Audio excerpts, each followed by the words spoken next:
you very much, Rick. When I first suggested to Yvonne that it might be fun to do a talk for the alumni on admissions, I little imagined the context in which we'd be doing it, not only with the pandemic and doing it electronically via Teams, but also in the context of what went on in the UK this summer with the A-level, I was going to call them results, but the A-level debacle, I think, would probably be a better way of phrasing it. So I also realised that I've bitten off far more than I can possibly chew. I've been in Oxford for 24 years, but I probably can't explain to you the nuances of admissions in every single subject and every single college, but I'm going to try and do my best. And in order to do so, I'm going to start off with sharing my screen. So I hope that you can all now see a PowerPoint with the grandiose title of Oxford Admissions Explained.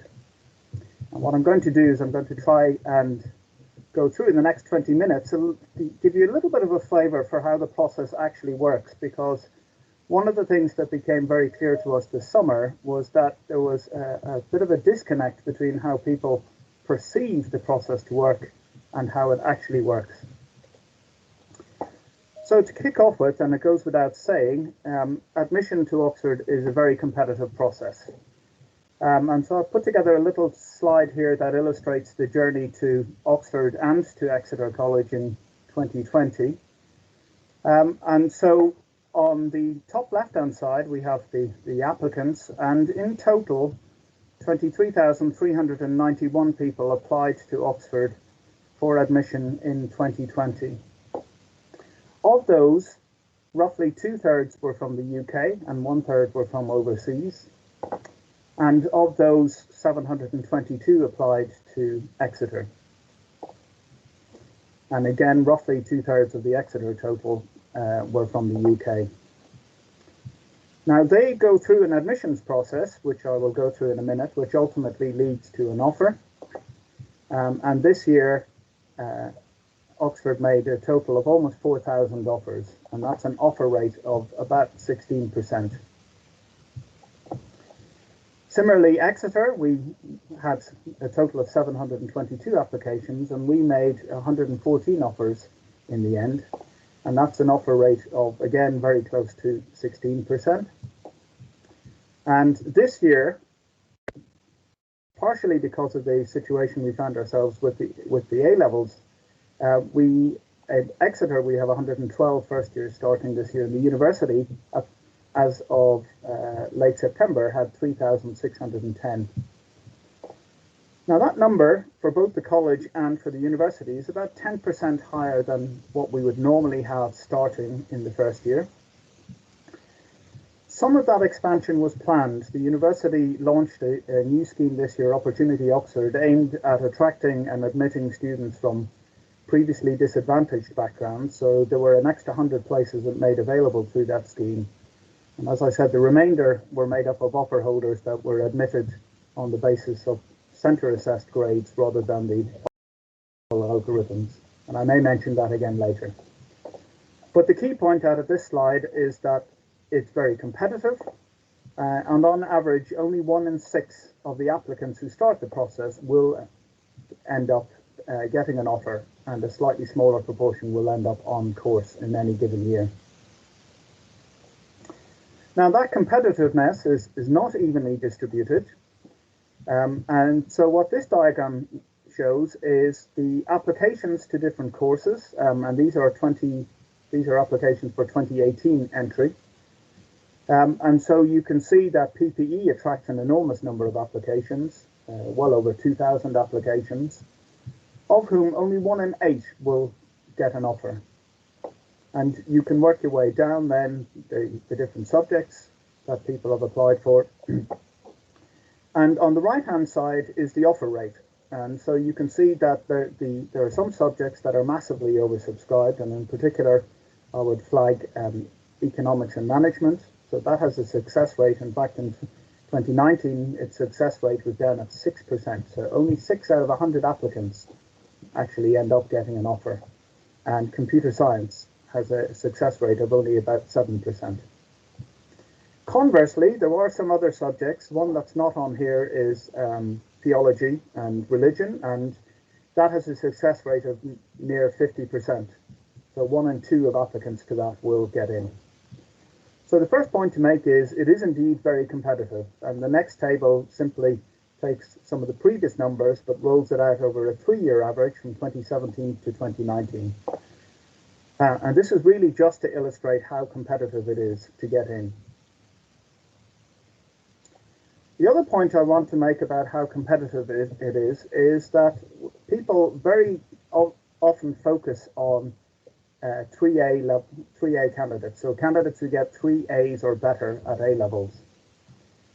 And I would point out that that's the minimum standard offer for candidates taking A levels, but there are many courses, particularly in the sciences, that have a higher minimum offer than that.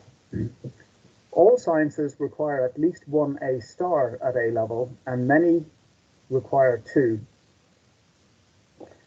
And so almost half of the applicants and 85% of the admitted students achieve significantly better than the minimum offer of 3 A's. 85% of admitted students will have at least 1 A star, and in fact 40% of admitted students have 3 A star grades or better at A level. So not only is it competitive in terms of the numbers, it's also competitive in terms of the standards, the academic standards people need to hit in secondary school in order to get one of those coveted offers.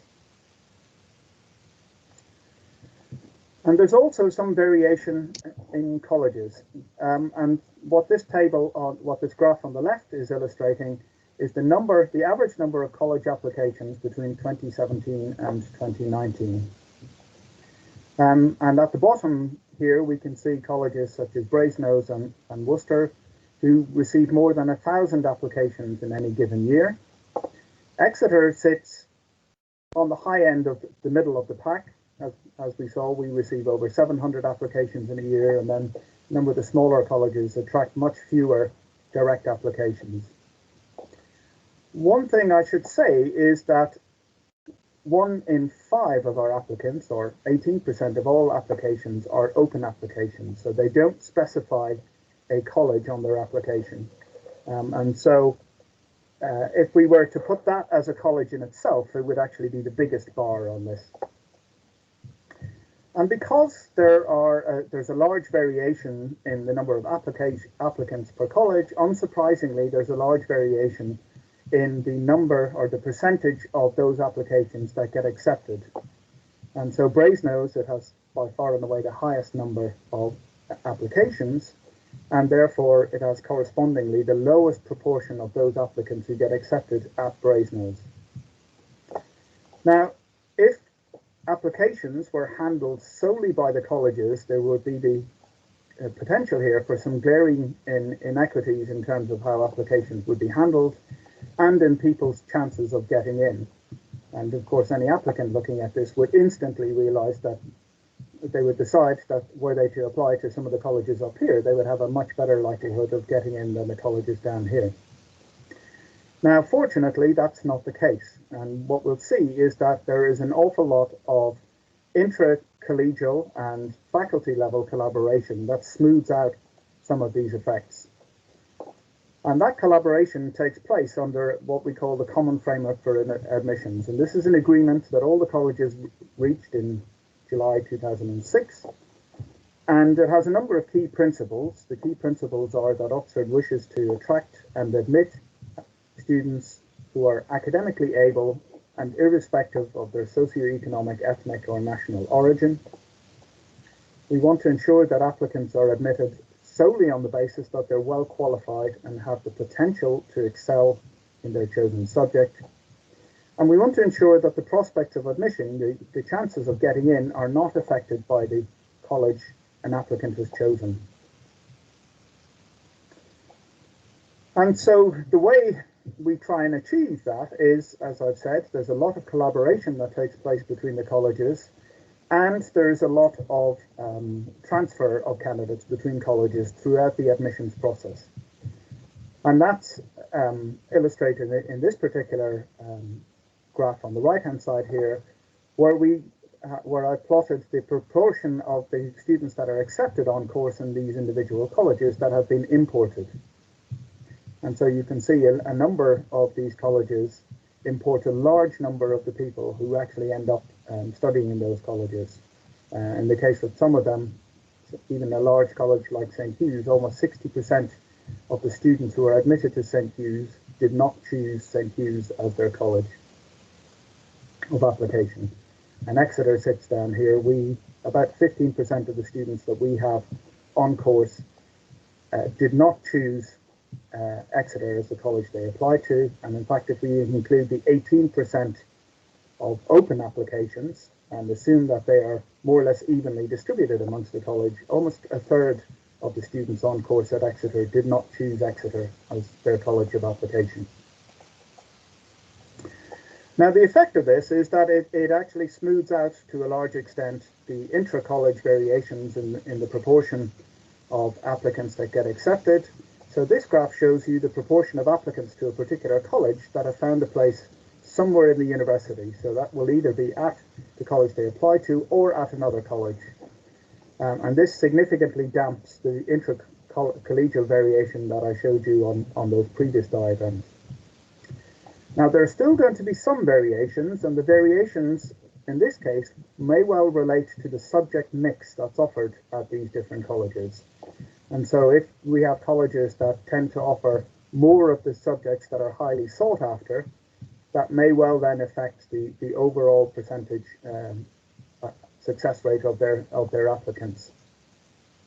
So it's not perfect, but it's better than a college-only system. And as I said, in Exeter, roughly a third of the students who are admitted to Exeter didn't originally apply to Exeter, and that's actually representative of the university as a whole. About 30% of candidates who were offered a place for 2018 entry were offered a place at a college other than the college they named as their preference. Now, that admissions process is complicated. And this is a rather terrible graph to start with. Most people would look at this and give up in despair. But what's on it are the 49 courses that the university offers. Now, there are variations possible within these courses. So, for example, modern languages is in here incorporates a large number of different subjects, French, Spanish, Italian, etc. So these are the courses, and these are the colleges. And if you were an admitting tutor in a particular college, and I'm going to choose Exeter as being the example, and history at Exeter, your viewpoint would be exactly that. That's what you would see. You would see the applications to history to your own college. Now, of course, as I've said, we don't have a college-only based admission system, because otherwise a tutor here who only saw their own applicants would have no understanding of what was going on subject-wide and in different colleges. And so we have admissions tutors, and that's me in the case of Exeter College. We have a view of all the applications to all the subjects to our college. And each subject has an admissions coordinator, and the admissions coordinator has a view of all the applications to that particular subject across all of the colleges. And a large part of the admissions process, and one last point I should make here, is that, of course, the individual tutor here actually talks to the tutors in all the other colleges. So they actually have a much broader view than the simplified view that I've put forward here. So a large part of the admissions process involves me as the admissions tutor coordinating with my subject tutors in the college and coordinating with the admissions coordinators across the individual subjects to make sure that we are applying the rules and evaluating applications in the same way as the tutors at all the other colleges. So how does that process take place? Well, in about 40 or so minutes, this year's applications process will close. And as of about 2 o'clock this afternoon, there were over 23,000 applications sitting in the UCAS system. And at 6 o'clock tonight, it closes. And so the way it works is that the students will choose a course or a subject. In the case of Oxford, they're asked to choose a college or make an open application. And as we'll see, we also have admissions tests for a large proportion of the subjects. In fact, 85% of the applications will also have to register for an admissions test. They submit the application by the 15th of October. They will have to sit the admissions tests in early November, and there's a deadline for submitting written work if that's required. And about half our courses ask for written work. This will all be evaluated, and I'll say a little bit about that in a minute. And we produce a shortlist, and that shortlist will aim to produce a ratio of about 3 interviewees for every place we have to offer. And so you will instantly see that in the case of some of those subjects like economics and management, more than 80% of the applications will be rejected at this stage. And only about 18% of them will actually be called for interview in December. I'm going to say a little more about that as well in a minute. Of those interviewees, 1 in 3 will get an offer. And then that works its way through to them confirming their choice of Oxford, normally in April of the year of admission, and then the exam results and the confirmation, which is in the August of the year of admission. Now, I said a large number of the courses have admissions tests, so I've tried to simplify the courses on offer in this particular slide, but the key point I want to make here is that because everyone applying has excellent academic track record and excellent academic potential, we need extra information to evaluate their applications, and 85% of applications are asked to complete an admissions test in addition to the submitting their UCAS form. And about half the courses will require people to submit written work, or in the case of music, they're asked to submit a music portfolio, and in the case of fine art, they're asked to submit an art portfolio. And all of that information is evaluated. So on the UCAS form will contain a personal statement from the applicant, and in that what we're really looking for is why the applicant is interested in studying that particular subject and why Oxford is a good fit for them to study that particular subject. And in that we'll be looking for evidence of outside reading that go beyond what they're currently doing in the school curriculum. Of course, we're going to look at academic achievement, and we're also looking at academic potential, and that will include exam results, things like GCSEs. But a point I want to make about this particular box is that we look at those academic results in context. So we have contextualized the GCSE results. So what we're really looking for is, are students significantly outperforming their schools? And so people often ask, is there a minimum number of A stars or 7, 8, or 9s that you need at GCSE to be considered for admission? You need a number of those high scores, but there isn't a set number, because in some schools achieving 3 or 4 of the highest possible grades at GCSEs is a much better outperformance of your year group or your cohort than other schools. We also look at the teacher's reference, so what is the teacher saying about your academic development and performance? And in addition to those 3 things, which are all on the UCAS form, Oxford additionally has the results from the admissions tests that people take and the written work that's submitted. Now, this is a horribly complicated diagram, but the key point I want to make here is that the idea that you submit your UCAS form to a particular college and it's evaluated by one college tutor who then decides whether to interview you, and then following the interview decides to admit you, is very much a relic of the past. When somebody submits an application, that application is assessed by the college tutor, and we view that as being a very important part of the process, that individualized assessment of somebody's application. but it's also viewed by the tutor for admissions, and I read through all 700 applications to the college.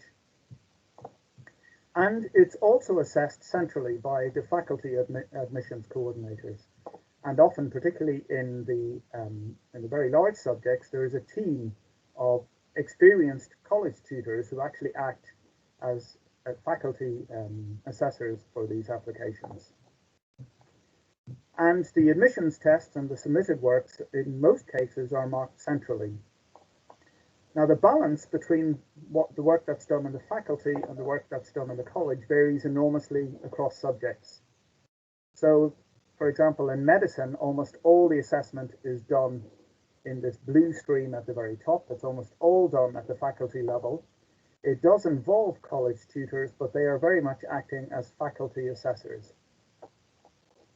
In other subjects that are much more decentralized, so law is an example of one, more of the balance is struck at the college level, but nonetheless, there is a constant flow of information that goes back and forth between the faculty and the individual college tutor, and ultimately to the tutor for admissions.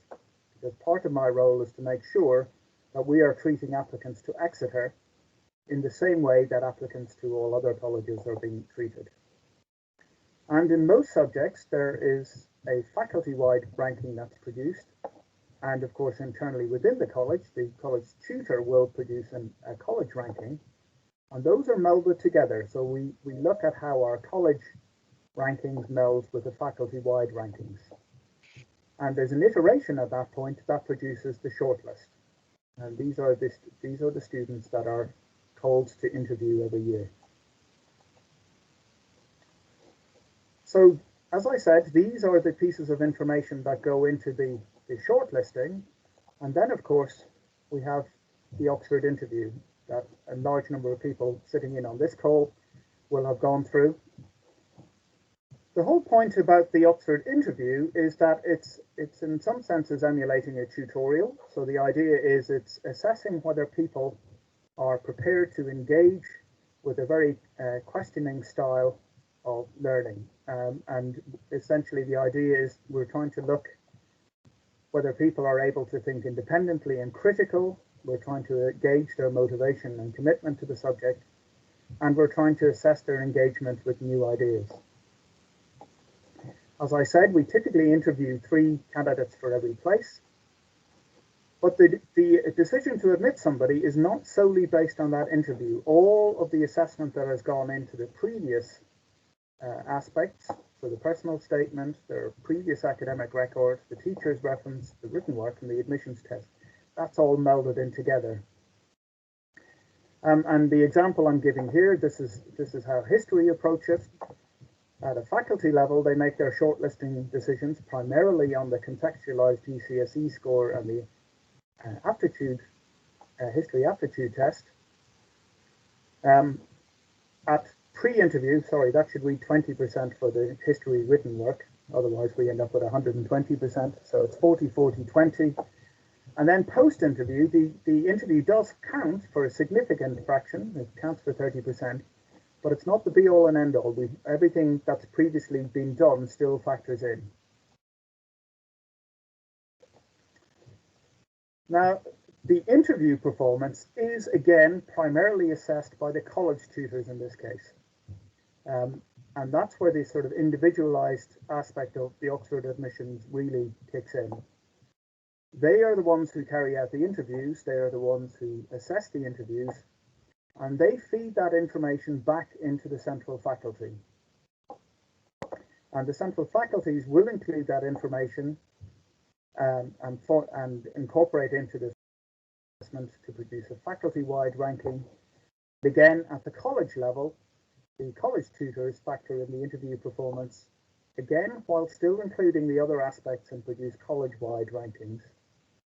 And again, there's a dialogue that takes place between the tutor for admissions and the college tutors and the faculty admissions coordinators, and indeed the tutor for admissions and the faculty admissions coordinators. And there's a melding of those faculty-wide rankings and the college rankings before the final offers are made. And the key thing we're trying to do in this process is to make sure that the best candidates end up getting the offers, irrespective of the college to which they originally applied. Now, there's one final step in that entire chain, which comes quite late on. So I've said that there's a lot of interaction that takes place between the faculty admissions coordinators, the college tutors, and the tutor for admissions in producing the offers. Of course, the offers are always unconditional unless people already have their A levels or other things like IB grades in hand. And so those offers are conditional on them achieving certain results or grades during the exams every year. And in any given year, most of the people that we will make offers to, and we typically make about 110, most of them will make their grades and be admitted directly, straight in. However, in any given year, there are always a small number of candidates who don't make the offer. And that's typically of the order of 10 or 15 out of our 110. The number will vary year on year. But it's important that the individualized assessment of their circumstances doesn't end at that stage. So at this stage, we will consider mitigating circumstances. Are there things that happened during the course of their exams or during the course of the academic year that meant that they couldn't make the grades that we offered to them? And that's a process which we call clemency. And in any given year, we will grant clemency. There will be some candidates who didn't meet the terms of their original offer, but had very strong mitigating circumstances that explained why they didn't make that offer, and we would admit them. And these two together essentially are the cohorts that start any given year. And if there are no or insufficient mitigating circumstances, unfortunately, we cannot confirm their offers at that stage, and they don't get in. So I think that's my 20 minutes up, or probably slightly over. So what I thought I would do at this stage is that's how the process actually works. I'm going to throw the floor open to questions or queries that people might have, and I've held some slides back as ammunition for answers to some of the questions that people